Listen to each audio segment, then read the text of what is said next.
আমার আজকের রেসিপি বাঙালির অতি প্রিয় পায়েস বা পরমান্ন বা মিষ্টান্ন, যেটাই আপনারা বলেন। যে কোনো শুভ কাজে প্রত্যেকের বাড়িতেই কিন্তু এই পায়েস বা পরমান্ন হয়ে থাকে। ভোগ প্রসাদে আমরা সকলেই এটি বানিয়ে থাকি। আপনারা অবশ্যই এটি খুব ভালো বানাতে পারেন, তবে আমি কিভাবে পায়েস বানাই সেটাই আপনাদের সাথে শেয়ার করব।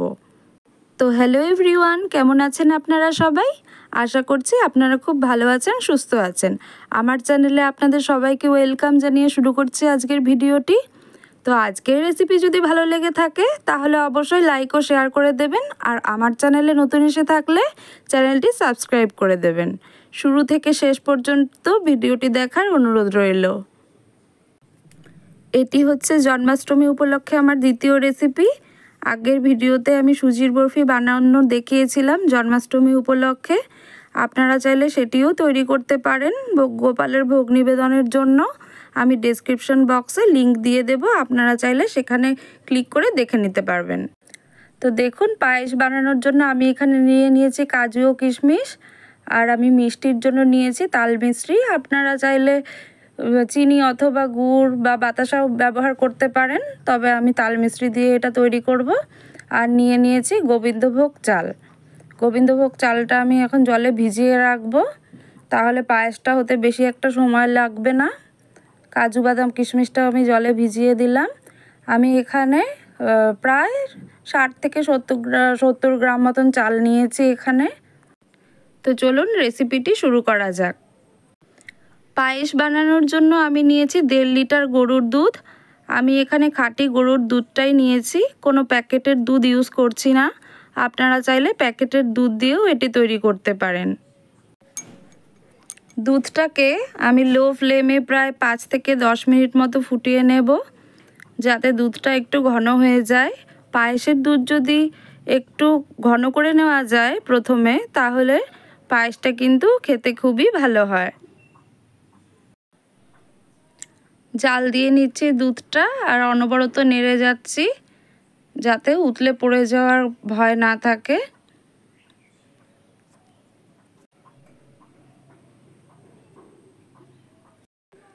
আমি যেহেতু পুরো ফুল ক্রিমওয়ালা দুধটা নিয়েছি এখানে, তাই আমি এখানে কোনো এক্সট্রাভাবে কোনো ঘি মাখন ইউজ করব না, আর কোনো গুঁড়ো দুধও এখানে ইউজ করব না। এটা আমি দুধটাকে ফুটিয়েই অনেকটা ঘন করে নেব, তাহলে পায়েসটা খেতেও ভালো হবে। আর গরুর দুধ দিয়ে বানালে কিন্তু সেটার স্বাদটা একেবারেই অন্যরকম হয়। আপনারা চাইলে এটাকে আরেকটু ঘন করার জন্য কনডেন্স মিল্কও ব্যবহার করতে পারেন। আমি এখানে দিয়ে দিয়েছি তেজপাতা জাল দেওয়া দুধের মধ্যে। তেজপাতাটা আমি চিড়ে নিয়েছি। আপনারা চাইলে তেজপাতার সাথে 2-3টে এলাচও ব্যবহার করতে পারেন। এলাচের ফ্লেভারটা কিন্তু পায়েসে খুবই ভালো লাগে। আপনারা যদি পছন্দ করেন তাহলে দিতে পারেন। এই যে দেখুন, চালটা ভিজিয়ে রেখেছিলাম, জল ঝরিয়ে নিয়েছি। এখন আমি দুধটাও অনেকটা ঘন হয়ে এসেছে, এখন আমি চালটা দুধের মধ্যে দেব। আমি যেহেতু এখানে 1.5 লিটার দুধ নিয়েছি, সেই পরিমাণ অনুযায়ী আমি চালটা নিয়েছি। ওই প্রায় 3-4 মুঠো মতো চাল আমি এখানে নিয়েছি। ফুটন্ত দুধে আমি চালটা ঢেলে দিলাম। চালটা দেওয়ার সাথে সাথেই কিন্তু অনবরত একটু নেড়ে যেতে হবে, না হলে চালটা ঢেলা পাকিয়ে থাকতে পারে, তাই জন্য একটু নেড়ে যেতে হবে। এখন আমি গ্যাসের ফ্লেমটা মিডিয়ামে রেখে ক্রমাগত নাড়তে থাকবো যতক্ষণ না পর্যন্ত পায়েসের চাল সেদ্ধ হয়। অনেকক্ষণ ধরে ফুটছে চালটা। এই যে দেখুন, চালটা প্রায় 80% মতো সেদ্ধ হয়ে গেছে। এখন আমি এখানে মিষ্টি ব্যবহার করব। পায়েসে মিষ্টির জন্য আমি এখানে তাল মিছরি নিয়েছি। আপনারা চাইলে চিনি বা গুড়ও ব্যবহার করতে পারেন, আবার বাতাসাও ব্যবহার করতে পারেন। পায়েসে মিষ্টিটা দেওয়ার পর কিন্তু এটা একটু পাতলা হয়ে যাবে। আমি জাল দিয়ে একটু ঘন করে নেব।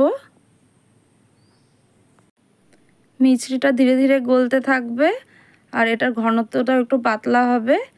আমি এটা জাল দিয়ে বেশ কিছুক্ষণ জাল দিয়ে নেব, এটা প্রায় 10 থেকে 15 মিনিট মতো, তাহলে এটা অনেকটাই ঘন হয়ে আসবে। আপনারা চাইলে এখানে একটু গুঁড়ো দুধও মিশিয়ে দিতে পারেন, কিছুটা গরম দুধের মধ্যে গুঁড়ো দুধ গুলিয়েও দিয়ে দিতে পারেন এখানে, তাহলেও পায়েসের ঘনত্বটা একটু গাঢ় হবে। দেখুন মিশ্রিটা দেওয়ার পরে যে পাতলা হয়ে গেছিলো সেটা কিন্তু অনেকটাই ঘন হয়ে এসেছে পায়েসটা জাল দিতে দিতে। আরও একটু বেশ কিছুক্ষণ আমি এটাকে ফুটিয়ে নেব আর একটু ঘন করার জন্য। ভালো করে অনবরত নেড়ে যেতে থাকতে হবে, না হলে কিন্তু নিচে লেগে যাওয়ার চান্স থেকে যাবে। আর গ্যাসের ফ্লেমটা আপনারা একদম লো টু মিডিয়ামে রেখে এটা রান্না করবেন। অনেকটাই ঘন হয়ে এসেছে এটা। এখন আমি গ্যাসের ফ্লেমটা একদম লো টু মিডিয়ামে করে দিলাম। ক্রমাগত আমি নেড়ে যাচ্ছি যাতে নিচটা লেগে না যায়। পায়েস কিন্তু প্রায় রেডি হয়ে গেছে, গ্যাসের ফ্লেমটা আমি বন্ধ করে দিচ্ছি। আর এর থেকে বেশি ঘন করলে মানে ঠান্ডা হয়ে যাবার পর আবার ঘন হয়ে যাবে জিনিসটা। আমি এখন ঠান্ডা হয়ে যাওয়ার জন্য অপেক্ষা করব। ঠান্ডা হয়ে গেছে প্রায়, আমি আবার ফিরে আসলাম। এই যে দেখুন ঠান্ডা হয়ে যাওয়ার পর কিন্তু অনেকটাই মোটা সর পড়েছে পায়েসের ওপর। এই দেখুন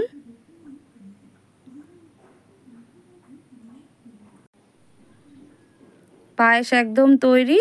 একটি বাটিতে আমি সার্ভ করে দেখাচ্ছি। একেবারে ঠান্ডা হয়ে যায়নি পায়েসটা, একটু উষ্ণ উষ্ণ গরম আছে। এটা ঠান্ডা হয়ে গেলে আরও অনেকটাই গাঢ় হয়ে যাবে। এই দেখুন